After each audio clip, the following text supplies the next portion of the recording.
Well, apparently police were looking for an armed robbery suspect, but they found 16-year-old Juan Ortiz instead. Now, this civil lawsuit alleges Officer Brian Casimir used excessive force to detain Juan Ortiz without just cause, and that Officer Dan Kursayan failed to intervene.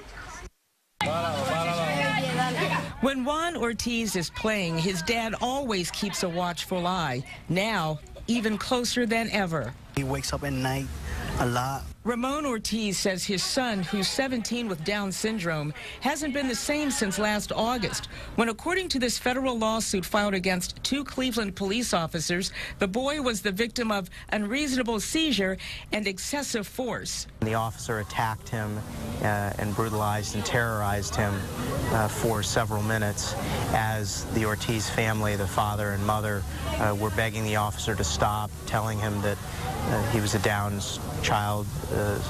syndrome child, and that he was only 16 years old. But the officer wouldn't stop, and he kept saying, he didn't care. Juan was sitting outside his apartment complex wearing the same color clothes as an armed robbery suspect in the area. Cleveland Police Patrolmen's Association President Steve Loomis says the boy ran, and officers didn't know he was a Downs child until they had him in handcuffs.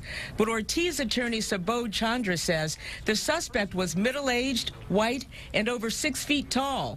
Juan was 4'11". If the officer can't tell the difference, particularly when family members and neighbors are crying out, this is a child with Down syndrome, then you really have to wonder what's going on with the officer. It makes me feel sad. Ramon Ortiz says his son was hospitalized for physical injuries he received when he was thrown against the family car, but it's the emotional scars that still linger. I could feel it, the way he feels inside him. He's hurt.